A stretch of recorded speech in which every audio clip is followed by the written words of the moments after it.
Place à la lecture dans Il était une fois un livre. Voir la mer, donc il s'est fait nommer en Bretagne, il était l'instituteur de Sars. Avec Nathalie Ramage sur Fréquence 8.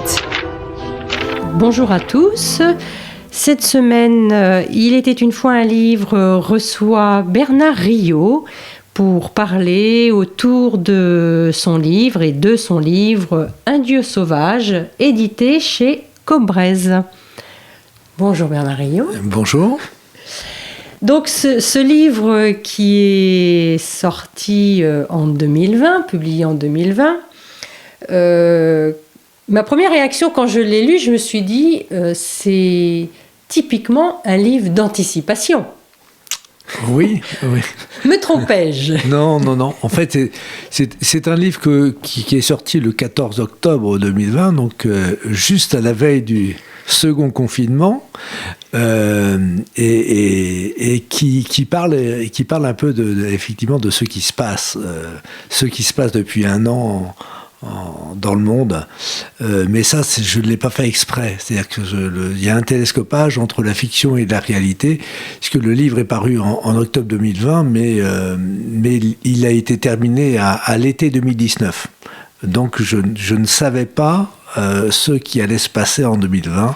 Vous êtes un visionnaire alors. Oui, je ne sais pas si on peut parler de visionnaire, mais disons que j'ai eu peut-être le pressentiment de quelque chose. C'est un livre c'est le livre que j'ai le plus écrit alors j'ai écrit une soixantaine d'ouvrages, et c'est mon 4e roman. Mais c'est le livre que j'ai le plus écrit, parce que je l'ai commencé il y a une dizaine d'années. Et j'ai dû faire la première écriture en 2010, et ça ne me plaisait pas. Donc il partait dans un tiroir, et puis l'année suivante, je reprenais le manuscrit, puis je le modifiais, et j'ai fait ça pendant 10 ans. Voilà, jusqu'à l'été 2019, où je me dis, ça suffit maintenant, il faut vider le tiroir, parce qu'il m'encombre l'esprit, il faut que je purge, et donc il faut que je le termine, ce livre. Voilà, donc à l'été 2019, j'ai mis un point final sur le livre, qui devait paraître aux éditions Ballant, qui avait publié mes précédents romans à Paris, et Ballant ayant quelques difficultés dues à la situation économique, n'a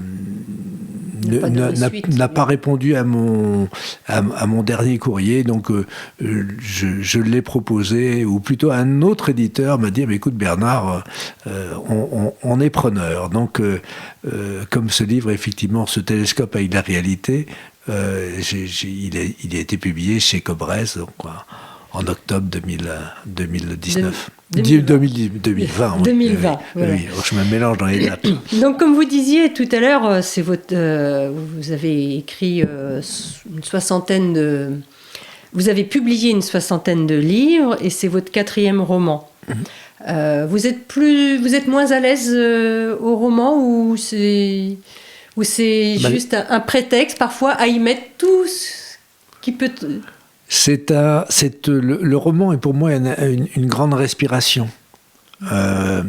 C'est une grande respiration, et c'est une fantaisie. C'est-à-dire que contrairement à des ouvrages, des essais historiques que je publie ailleurs, où je n'ai pas le droit d'inventer, où je dois tout vérifier, ne pas succomber à l'hypothèse, mais être purement dans la retranscription des faits, et donc tout prouver ce que je peux énoncer. Un roman, on choisit ses personnages soi-même. Voilà, l'histoire permet de faire un casting. On peut changer le caractère des personnages au fil du roman. C'est-à-dire qu'un personnage qui est plutôt sympathique au début peut devenir franchement antipathique. Donc on peut le faire retourner sa veste. Tout est possible, tout est autorisé. Donc on a une liberté ce que j'appelle une fantaisie. On a la fantaisie de tout faire du moment qu'effectivement ça soit cohérent. Mais on a cette liberté, cette fantaisie. Donc pour moi, c'est vraiment un exercice une grande respiration de liberté que je m'accorde de temps en temps entre des ouvrages entre guillemets plus sérieux. Donc c'est une manière de vous amuser, quoi. Oui, parce mais que là, quand même, on sent... Alors, à la lecture du livre, je ne sais pas si vous avez des auteurs qui vous ont influencé.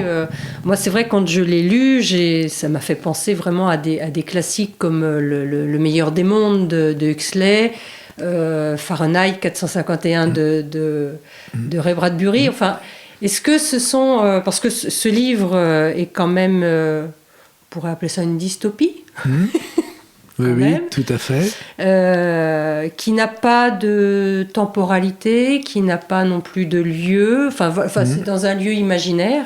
Oui, il y a un pays imaginaire avec un futur proche. Donc, mais ça, c'est une volonté. C'est une volonté de...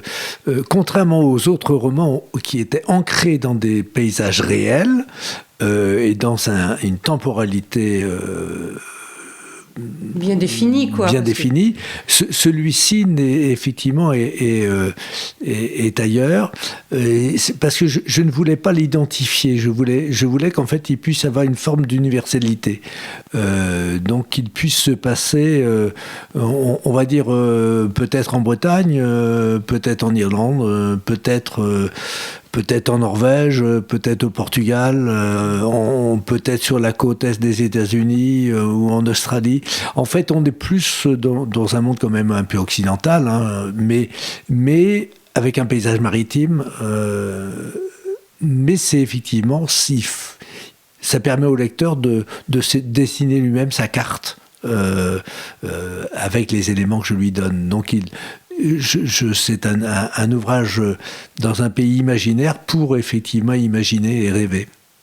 Alors vous avez quand même, vous vous êtes amusé avec les noms, je trouve. Alors il n'y a pas d'identité. Les prénoms sont des prénoms, je dirais inventés, mais peut-être pas tant que ça. Non, non, ils ne sont pas inventés. En fait, je les ai extraits d'un passé avec des clins d'œil. Donc, une personnage s'appelle Beara. C'est le nom d'une péninsule en Irlande. Et c'est aussi le nom d'un récit de Douglas Hyde, la sorcière de Beara. Donc voilà, c'était un petit clin d'œil à Douglas Hyde en Irlande sur le nom de cette personne. Après, il y en a d'autres. Andarta, c'est un nom celtique ancien, du vieux gaulois. C'est une déesse, la déesse de l'aurore. Voilà. Donc en fait, j'ai puisé dans la vieille langue, gauloise des noms pour inventer effectivement cette histoire. Senta, c'est un nom qu'on va retrouver dans le français moderne, sentier, une sente, ou dans le breton ent, c'est le même mot, ça veut dire le chemin. Voilà, en gaulois également. Donc vous voyez, je prends oui. Même je puise. Les autres noms, alors vous avez deux grandes régions, enfin deux régions sur un territoire ou deux espaces.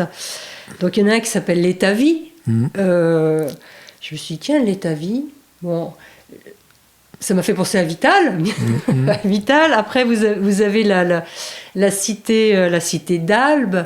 Je me suis dit, ça fait vraiment cité la Blanche. Enfin il y avait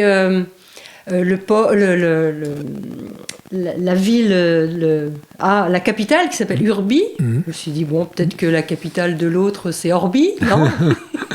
Voilà. Enfin, il y a vraiment des jeux de mots. Oui, tout à fait. Donc, c'est aussi là le côté, la respiration ou l'amusement que l'auteur peut se permettre dans un roman, finalement. Oui, ce sont des clins d'œil.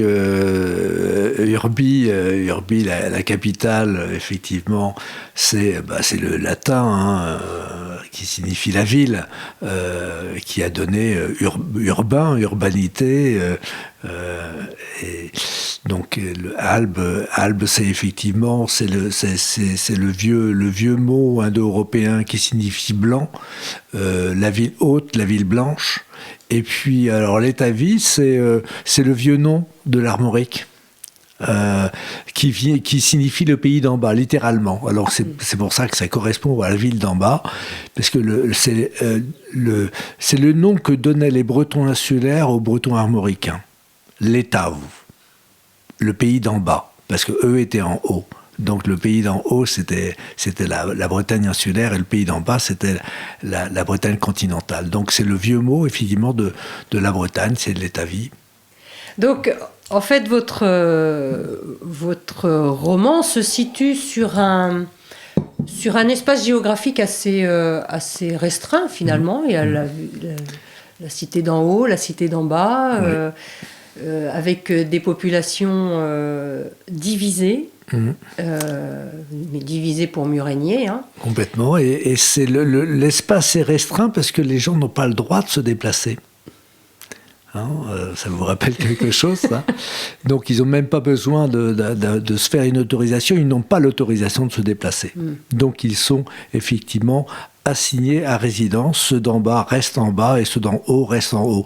Seuls, effectivement, quelques personnes ayant des privilèges peuvent effectivement passer d'une ville à une autre.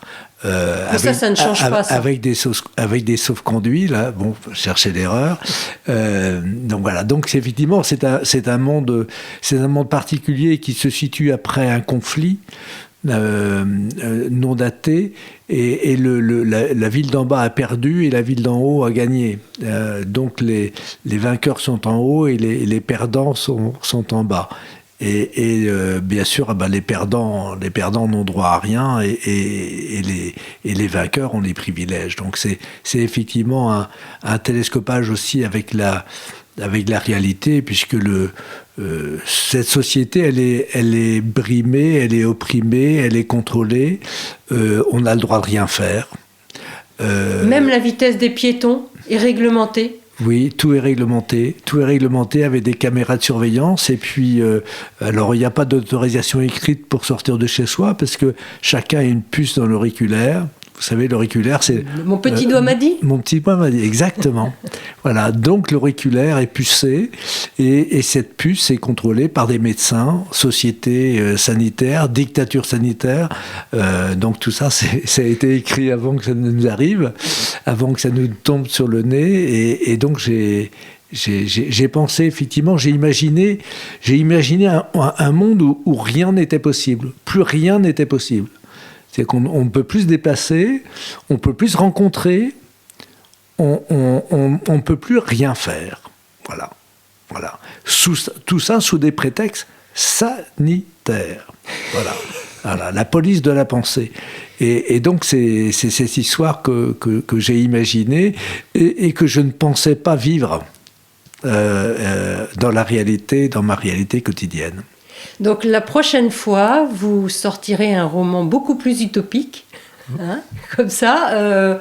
Peut-être que si vous avez cette faculté à créer le futur, eh bien, on aura peut-être la chance d'avoir un futur un peu plus agréable. Alors, je ne crée pas le futur, je n'ai pas ce don, moi. Je ne suis pas un créateur des futurs. Et pourtant, le futur, chacun crée son futur. Oui, mais c'est plus effectivement une perception, peut-être. Mais peut-être qu'en fait, ce roman, je le portais parce que je pressentais les choses et que la dérive totalitaire que nous vivons aujourd'hui, que nous subissons aujourd'hui, peut-être qu'elle était déjà annoncée. Et peut-être qu'on la sentait. L'histoire des puces dans les auriculaires, c'est pas une invention récente. Ça a été testé, j'ai lu un article là-dessus, ça a été testé déjà il y a une dizaine d'années dans les boîtes de nuit californiennes. Alors ça, c'est une histoire de bobo, c'est-à-dire que ça se faisait mieux d'avoir une petite puce. Donc les boîtes de nuit californiennes puçaient les clients et le client, il montrait son doigt en passant, donc il n'avait plus rien à payer et c'était directement débité sur son compte bancaire. Donc il n'avait pas besoin d'avoir de l'argent avec lui, il n'avait pas besoin d'avoir une pièce d'identité avec lui, il montrait son doigt, voilà, en signe d'identité. Donc, on n'est pas du tout dans l'anticipation. Là, ça a été testé, hein, ça a été utilisé. C'est pas de la science-fiction. Ça, on n'est pas dans la science-fiction. Alors, après, ce sont des expériences, mais on passe effectivement dans la science-fiction où tout le monde, effectivement, va subir cela. Pour l'instant, ce n'est qu'une expérience, micro-expérience, localisée dans un petit espace et un temps déterminé. Oui, mais une expérience, en général, on sait que, justement, elle est faite pour un jour être extrapolée à une population beaucoup plus large. Tout à fait, tout à fait. Ben, on a commencé avec nos animaux d'élevage, hein. Toutes les vaches sont pucées, hein. Les chiens et les chats aussi sont pucés, hein. Vous perdez votre chat, vous le retrouvez chez le vétérinaire avec sa puce. Donc demain, ça va être pareil pour l'homme. Enfin, je ne le souhaite pas, parce que ça veut dire que... Des fois qu'il se perdrait, hein. Ben, c'est un problème de conscience. Là, on rentre dans un débat philosophique. Est-ce que le chien, le chat ont une conscience ? On peut en discuter. En tout cas, pour l'homme, l'être humain, c'est ce qu'il distingue a priori de règne animal, c'est que l'homme a une conscience. Donc, est-ce qu'on peut, avec un être conscient, le considérer comme un sujet d'élevage? Oui, parce que quelque part, c'est aussi une histoire d'appartenance. Tout à fait. Je veux dire, on puce un animal pour prouver qu'il appartient à quelqu'un. Voilà. Donc, si on commence à pucer l'homme, ça voudrait sous-entendre que derrière, on veut le faire appartenir à quelqu'un. Tout à fait. Voilà.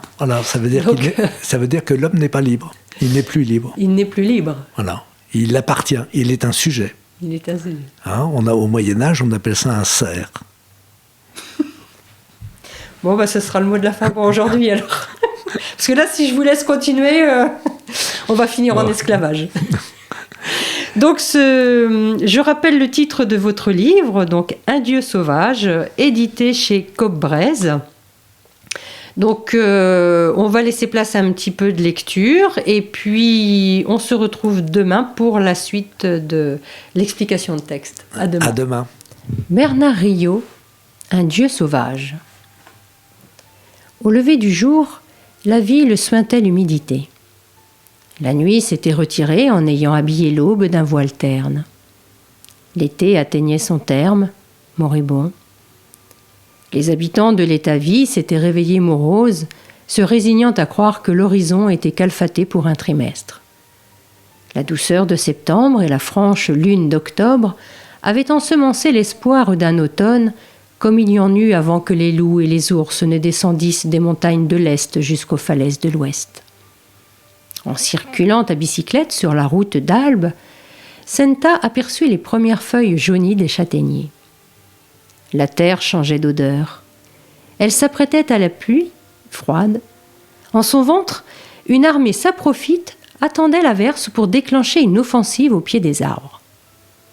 Amanides et bolets poussaient dans un terreau souillé par les armes. Nul n'était plus autorisé à les humer et les toucher. À l'issue de la vieille guerre, les prêcheurs avaient annoncé qu'il faudrait du temps pour que les champignons redeviennent comestibles. Dans les jours proches, les sangliers et les blaireaux fouilleraient les fossés et les clairières pour s'y repaître sans concurrence et sans risque de poursuite pénale. Sous le bouleau, le chapeau rouge de la manite tue-mouche tentait des insectes hallucinés. Senta accéléra sa course, pressé d'être à l'heure au cabinet médical et de se libérer du questionnaire que ne manquerait pas de lui soumettre Elkmar Rodati. Sa visite, hier, n'était pas innocente. Le monde d'en bas savait que le docteur ne descendait pas jusqu'au port sans raison. L'achat du carré de soie servait de prétexte à sa course. Les manières balourdes du docteur, son strabisme convergent et sa transpiration aigre ne parvenaient pas à asseoir sa dignité. Le sexagénaire peinait à formuler ses questions, ayant la hantise de dévoiler son jeu. Cependant, il suffisait de l'observer pour présumer ce qu'il avait en tête. Il croisait convulsivement les jambes, tandis que sa main droite triturait un crayon qu'il finissait par mâchonner. Le docteur marmonnait son diagnostic sans penser à l'extraire de sa bouche.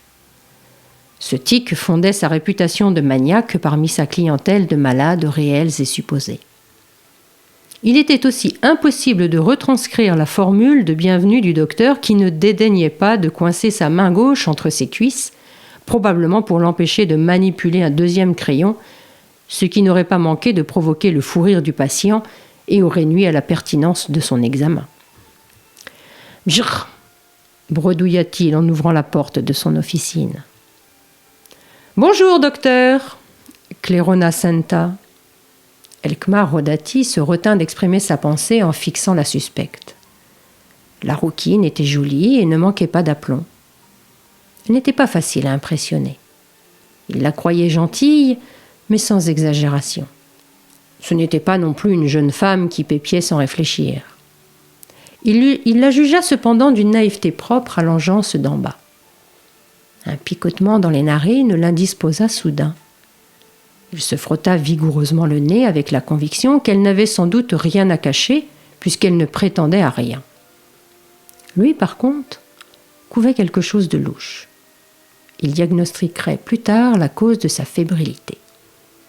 De son propre chef, il instruisit une séance ordinaire, considérant prématuré de pronostiquer une déviance et d'enclencher la procédure d'urgence. Le peuple des frontières maritimes était soumis depuis sa défaite. La terre, les hommes, les produits de la terre, le travail des hommes, il contrôlait la zone. La norme policière imposait la stabilité, limitait la vitesse des piétons, des cyclistes et des cavaliers. L'histoire s'était rétractée dans cet espace où le droit de vote ne consistait pas à choisir le futur, mais à approuver le présent.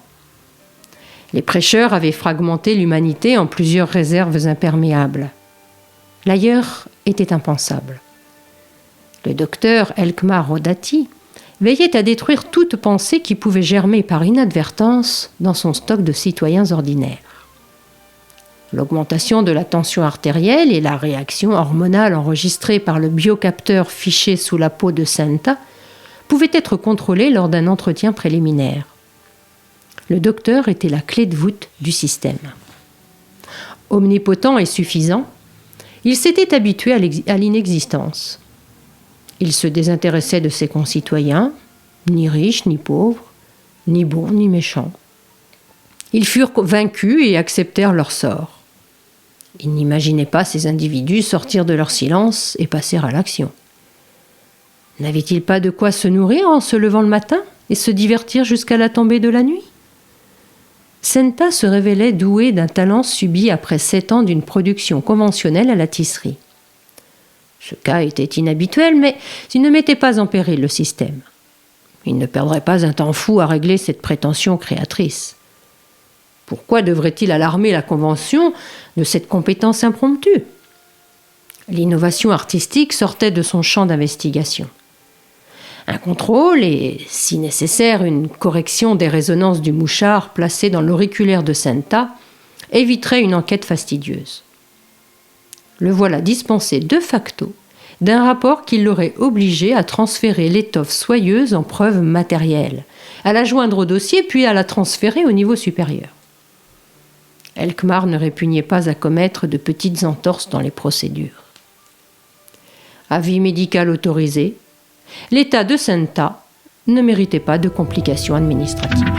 Place à la lecture dans Il était une fois un livre. Voir la mer, donc il s'est fait nommer en Bretagne, il était l'instituteur de ça. Avec Nathalie Ramage sur Fréquence 8.